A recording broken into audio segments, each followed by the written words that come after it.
आज black and white की शुरुआत हम दो तस्वीरों से करना चाहते हैं। इनमें एक तस्वीर है महाकुंभ की और दूसरी तस्वीर है अयोध्या में राम मंदिर की। और इन दोनों स्थानों पर आज भीड़ के ही नहीं बल्कि आस्था के भी सारे रिकॉर्ड टूट चुके हैं। आज महाकुंभ में शाम 6 बजे तक एक ही दिन में 4 करोड़ 64 लाख लोगों ने प्रयागराज की त्रिवेणी में पवित्र स्नान किया और अब रात 8 बजे तक यह आंकड़ा 4 करोड़ 83 लाख हो चुका है। लगभग 5 करोड़ आप मान लीजिए। इसी तरह का रिकॉर्ड अयोध्या में राम मंदिर ने भी बना दिया है, जहां पिछले 24 घंटे में 5 लाख से ज्यादा लोगों ने दर्शन किए। महाकुंभ और राम मंदिर के आंकड़े आज क्या बताते हैं पूरे देश को और पूरी दुनिया को? ये आंकड़े बता रहे हैं कि ये मौजूदा समय में दुनिया की सबसे बड़ी सॉफ्ट पावर बन गए हैं। ये जो दो स्थान मैं आपको आज दिखा रहा हूं, ये दुनिया की सबसे बड़ी सॉफ्ट पावर है।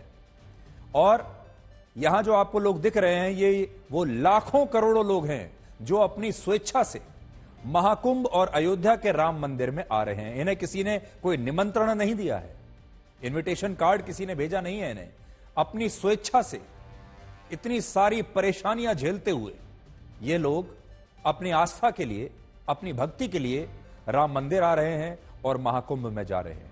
और अभी ये जो भीड़ आपको दिख रही है आपकी स्क्रीन पर, इस भीड़ में आस्था की एक ऐसी लहर है जो पूरी दुनिया को इस समय हैरान कर रही है। दुनिया के किसी भी कोने में कोई भी धर्म मानने वाला व्यक्ति इंटरनेट पर जब ये भीड़ देखता होगा तो सोचता होगा कि भारत में चल क्या रहा है, ये कैसी आंधी है, ये कैसी सुनामी है। दुनिया के 195 देशों में लगभग 4.5 करोड़ धार्मिक स्थल हैं। अब यह बात ध्यान से सुनिएगा, पूरी दुनिया में 4.5 करोड़ धार्मिक पूजा स्थल हैं। इनमें सबसे ज्यादा 3.5 करोड़ चर्च हैं, दूसरे नंबर पर 60 लाख मस्जिदें हैं और तीसरे नंबर पर 40 लाख छोटे बड़े हिंदू मंदिर हैं। लेकिन दुनिया में ऐसा कोई धार्मिक स्थल नहीं है जहां एक दिन में लगभग 5 करोड़ लोग आए हों। दुनिया के अब तक के इतिहास में इतनी भीड़ सिर्फ भारत के महाकुंभ में आई है। महाकुंभ में आज शाम 6 बजे तक 19 करोड़ 40 लाख लोग संगम में पवित्र स्नान कर चुके थे। और अब जब मैं आपको यह खबर बता रहा हूं, रात 9 बजे तक 19 करोड़ 59 लाख लोग स्नान कर चुके हैं। ये ताजा आंकड़े हैं और लगभग आप इसे 20 करोड़ मान लीजिए। ये आंकड़े न्यूजीलैंड जैसे 40 देश, श्रीलंका जैसे 10 देश और ऑस्ट्रेलिया जैसे 8 देशों की आबादी के बराबर है। महाकुंभ में हर दिन औसतन 1 करोड़ 21 लाख लोग पवित्र स्नान कर रहे हैं और इतनी भीड़ आज तक दुनिया में किसी ने, किसी देश में, किसी स्थान पर, किसी धार्मिक आयोजन में आती हुई नहीं देखी है। तस्वीरें आप जरा देखिए, आज आप इन तस्वीरों को देखकर हैरान रह जाएंगे। और ये तस्वीरें क्या बताती हैं, पूरी दुनिया को ये तस्वीरें क्या बता रही हैं, इसका भी हम विश्लेषण आपके लिए करेंगे। ये सिर्फ भीड़ नहीं है, ये आस्था की सुनामी है।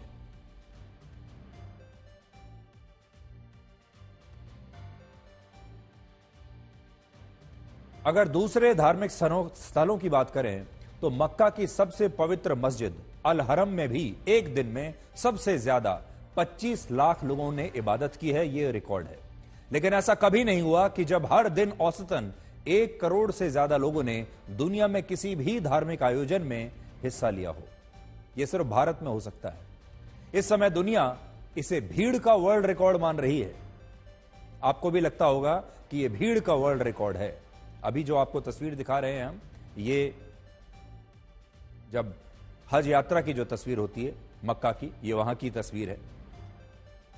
और जब आप वापस कुंभ की इन तस्वीरों को देखेंगे तो पूरी दुनिया यह सोचती है कि यह भीड़ का वर्ल्ड रिकॉर्ड भारत ने बना दिया है।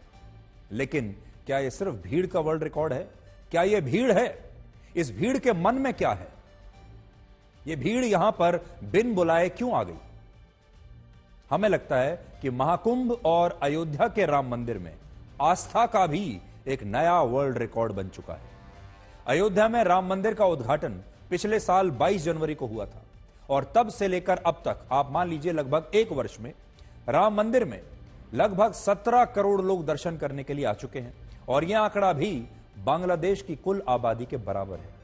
यानी बांग्लादेश जैसा एक देश जिसकी आबादी है जितनी, उसकी आबादी के बराबर लोग तो 1 साल में हमारे यहां राम मंदिर में आ जाते हैं। महाकुंभ और राम मंदिर के इस अनोखे और धार्मिक मिश्रण में क्या बातें छिपी हैं, इसका विश्लेषण क्या हो सकता है? ये जो जोड़ी आप देख रहे हैं, इसे आप एक जोड़ी की तरह देखिए। और इस जोड़ी में कौन है? महाकुंभ और राम मंदिर। तो इससे क्या बात समझ में आती है? पहली बात, इससे दुनिया में हिंदू एकता का संदेश गया है। पूरी दुनिया ने हिंदू एकता को देखा है। सनातन धर्म कैसे एक हो सकता है, यह पूरी दुनिया ने देखा। दूसरा, इसने जातिवाद के सारे बंधनों को तोड़ दिया है। अक्सर यह कहा जाता है कि सनातन धर्म ने तो लोगों को बहुत सारी जातियों में बांट कर रखा हुआ है, लेकिन महाकुंभ ने और राम मंदिर ने जातियों के इस बंधन को तोड़कर रख दिया है। तीसरा, लोगों में सनातन धर्म के प्रति एक नए प्रकार की जागरूकता आई है, जो हाल के वर्षों में भारत में देखने को मिल रही है। अब सनातन धर्म को लेकर जो संकोच हुआ करता था पहले, अब वो समाप्त हो चुका है। अच्छे अच्छे लोग, पढ़े लिखे लोग, मेट्रो शहरों से वैज्ञानिक, डॉक्टर, प्रोफेसर्स, व्यापारी, बाहर विदेशों से आने वाले लोग खुलकर अपनी आस्था का प्रदर्शन कर रहे हैं।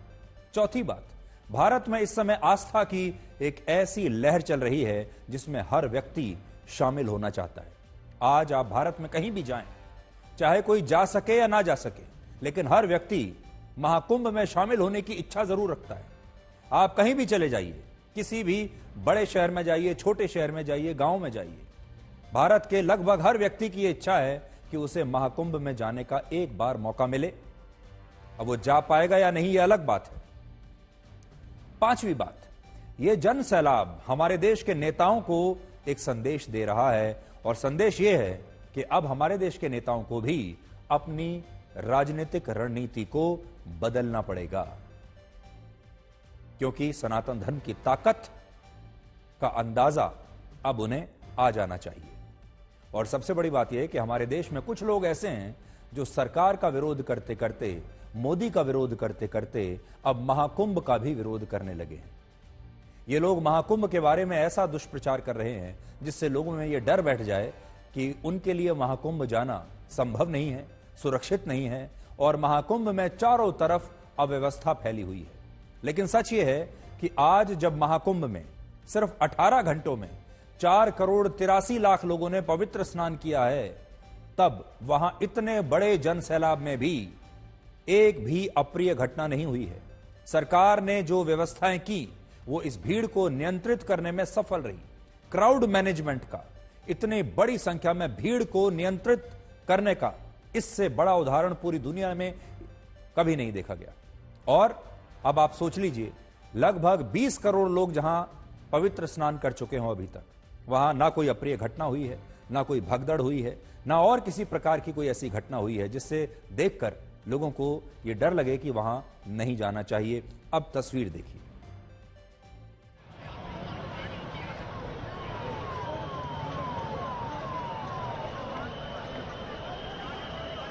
लोगों के मन में कामना ये कि एक बार डुबकी लगाकर उनका मन नहीं भर रहा है।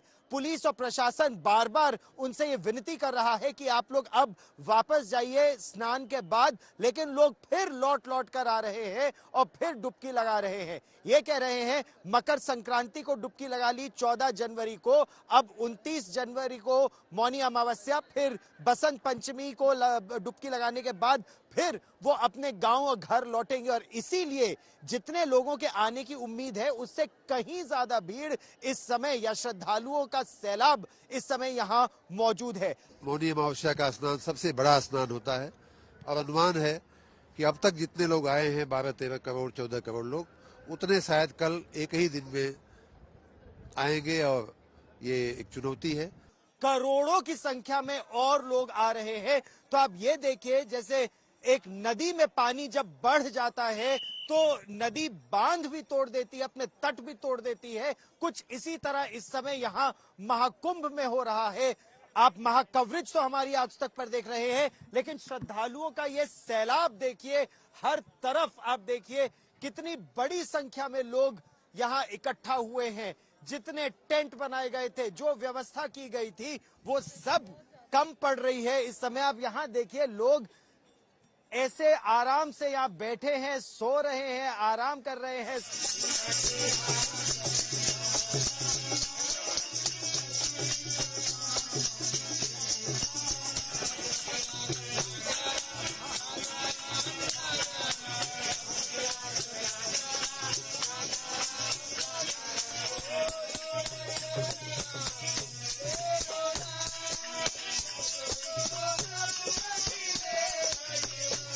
कल का दिन 12 करोड़ से कम लोग, मुझे नहीं लग रहा कि इधर, चूंकि कहते हैं ना कि शरीर जितना बड़ा होता है साबुन उतना ज्यादा लगता है।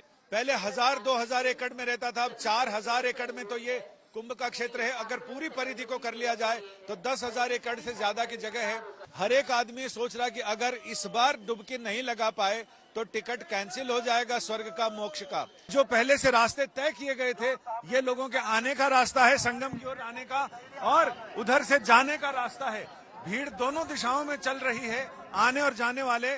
लेकिन ये रास्ता जो पिछले 2 दिनों से बंद था, भीड़ के प्रेशर को देखते हुए प्रशासन ने यहां से लोगों के जाने की दिशा तय की है, क्योंकि ये रास्ता अखाड़ों के आने का और जाने का है। लिहाजा इसमें एहतियात बरतते हुए इसे खाली रखा गया था कि अगर भीड़ का प्रेशर ज्यादा होगा तो इस रास्ते को आम जनता के लिए खोला जाएगा। इन लोगों ने ऐसा इंतजाम किया है ताकि सारे लोग इस घेरे के अंदर रहें। यह सुरक्षा चक्र है, सुरक्षा का घेरा है, जिसमें कोई किसी से बिछड़े नहीं। इस तरह के उपाय हैं जो इंश्योर करते हैं कि आप सुरक्षा घेरे में हैं, सुरक्षा चक्र में हैं। हम लोगों ने चारों तरफ से चौक चौबंद सारी फोर्स लगा रखी है ताकि किसी को किसी प्रकार की कोई असुविधा न होने पाए। सभी श्रद्धालुगणों की सुरक्षा के दृष्टिगत हम लोगों ने चारों तरफ फोर्स ही फोर्स तैनात कर दिया गया है। महादेव, हम गुजरात यहाँ पर जो जोश है वो आप देखिए किस तरीके का है, किस तरीके से लोग यहाँ पर मौजूद हैं। गौरव, ये श्रद्धालु है जिनका श्रद्धा भाव बिल्कुल रुक नहीं रहा है। जो जयकारे हैं वो दिखाते हैं कि किस तरीके से यहाँ पर लोगों का जोश पूरी तरीके से इस मौनी अमावस्या, इस कुंभ को लेकर। कई महिलाएं देखिए आई हैं।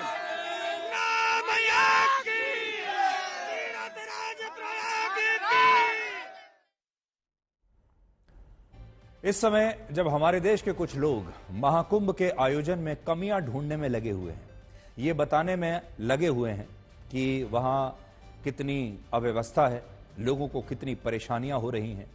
आपने भी देखा होगा, आपके पास भी कुछ रील्स आ रही होंगी, कुछ लोग वीडियो बना रहे हैं, ढूंढ रहे हैं कि कहां कोई कमियां निकल आए।